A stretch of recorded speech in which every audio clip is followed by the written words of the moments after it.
Hello, how are you guys? We are here today to do a really quick, not quick, but very interesting tutorial on the song All I Want by Olivia Rodrigo, and I'm being joined by Miss Danessa. How are you? Hello. How are you?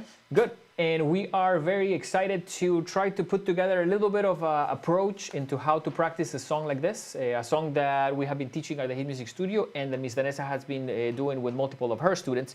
So we want to share a little bit of like where are the areas that people almost have a little bit of a struggle. So should we go ahead and play the song? Absolutely. Cool. So we're going to try to give you guys this shot so you guys can see a little bit of us performing it, and then we'll talk about the song. So.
And I miss the days when I was young and naive. I thought the perfect guy would come and find me. Now happy ever after, it don't come so easily. All I want is a love that lasts. Is all I want, too much to ask? Is there something wrong with me? All I want is a good guy. All my expectations far too high.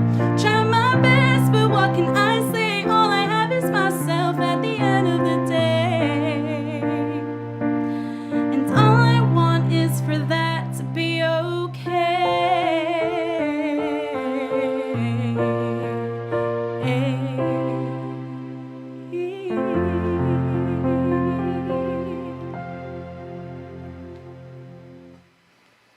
Awesome, that was beautiful.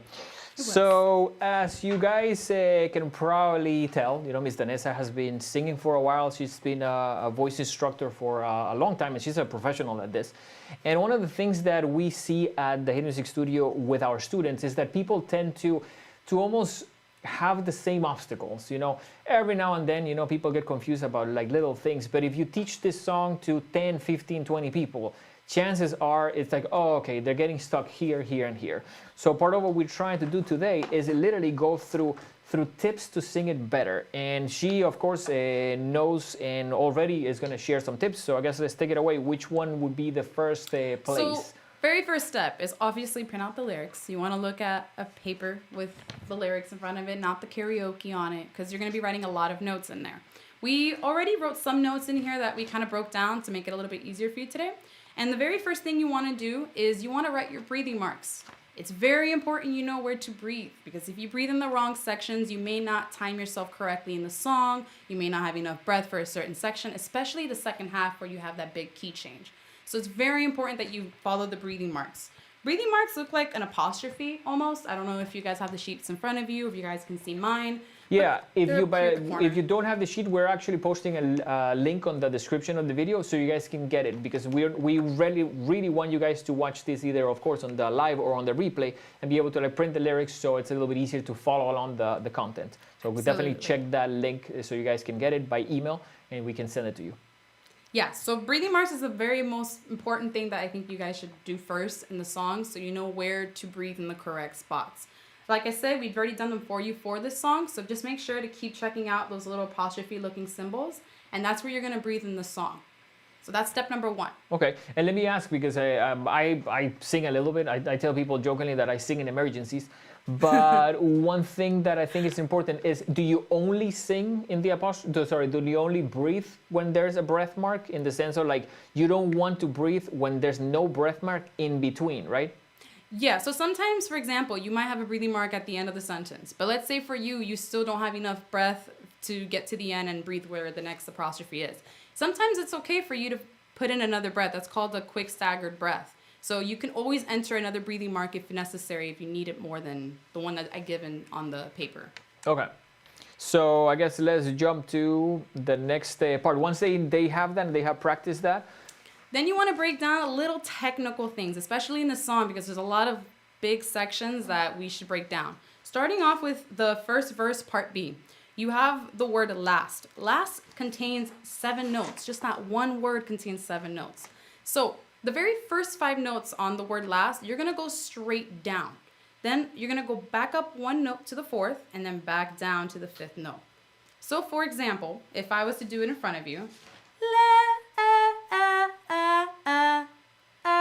last, but you're going to do it quicker. Last. let me see if we're... Last.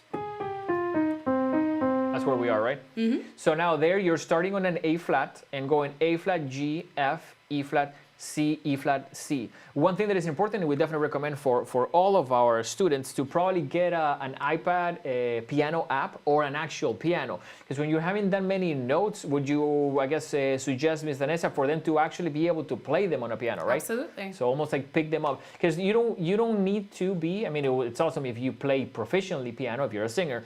But even if you don't play proficiently, but you can almost in little sections go like, okay, let me figure out what that is, because that's A flat, G, E. So if you're having trouble, maybe just the first 3, and almost get that clarity of what the notes are. But if you want to, I guess, continue, because it does look, I have it here written out on my paper, and it does look like a particularly tough run. And it's fast too, right? Yes. And let's say if you don't have an actual piano, you can just download a free piano app, and you can just practice on your iPhone, on your iPad as well.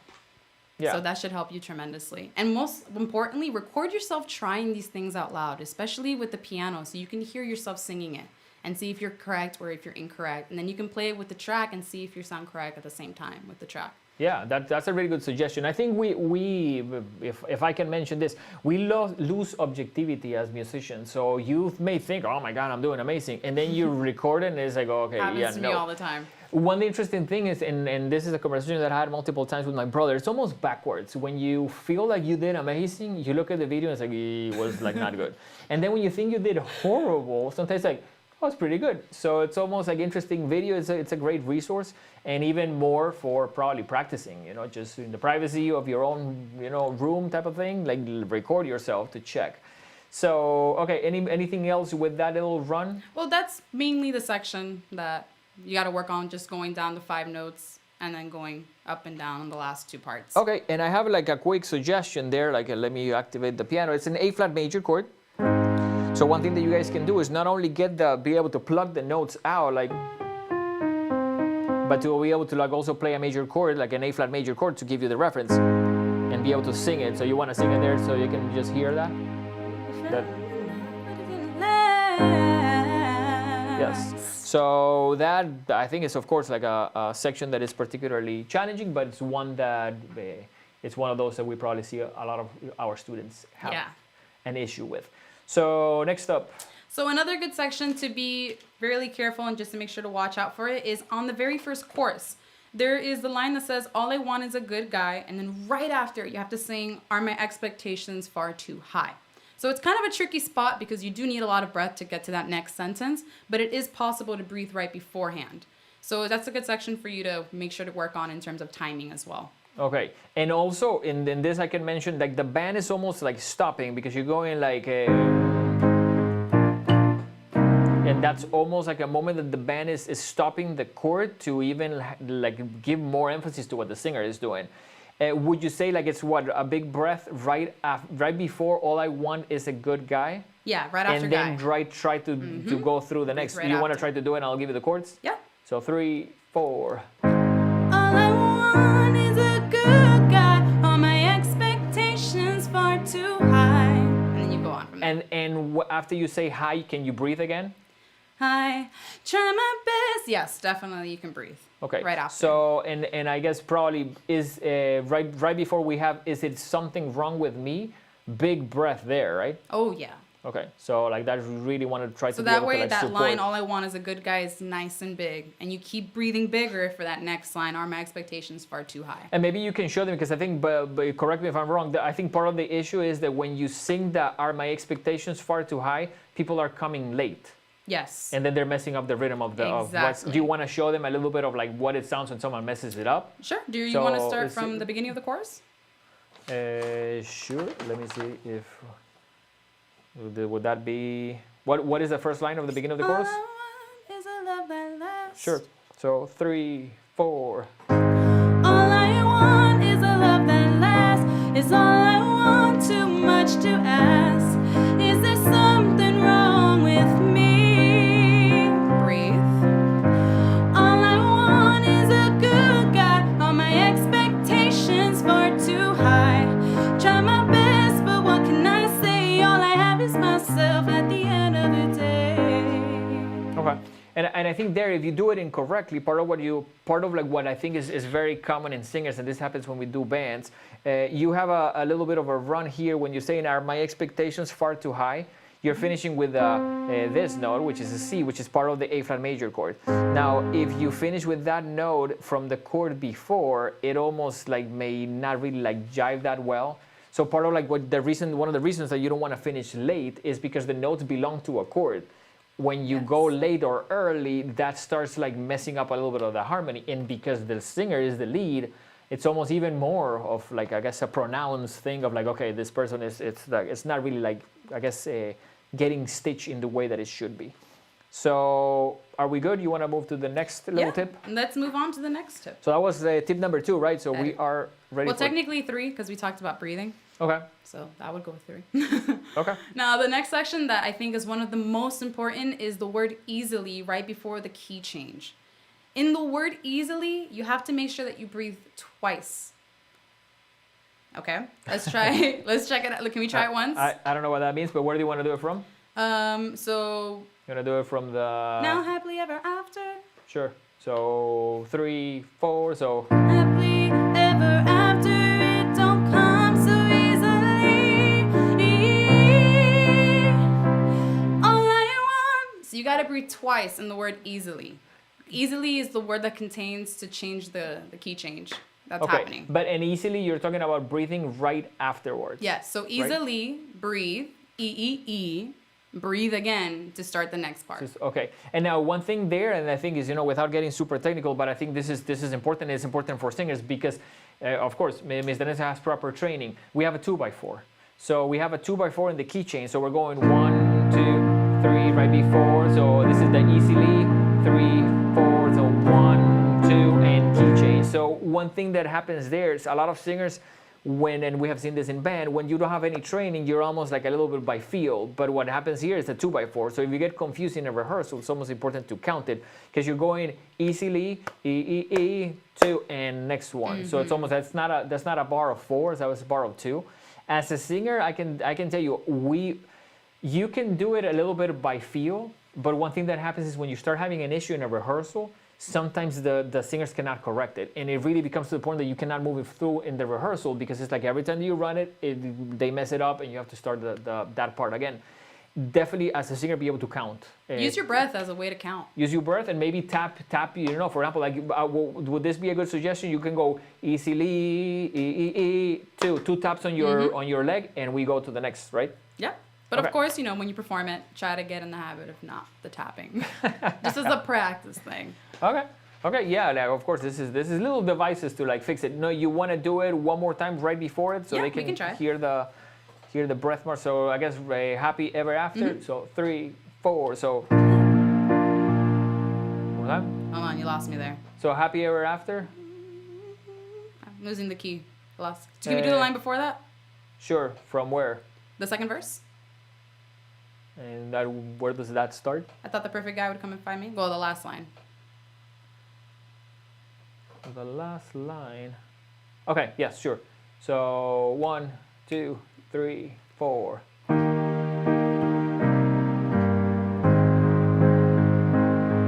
Now happy.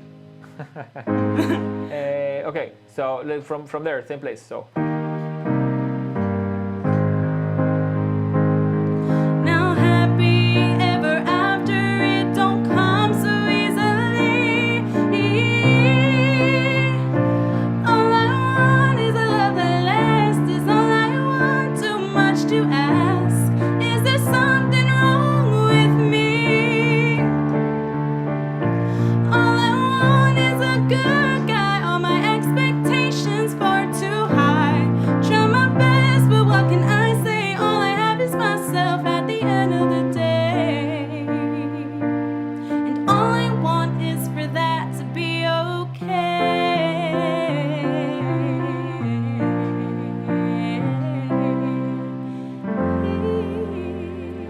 And I think we made there another change at the end, but Yes. are we ready for that one as well? Yep. So the last tip that I want to give you guys on the song is at the end of the original song, she just goes, and all I want is for that to be okay. And she ends it there.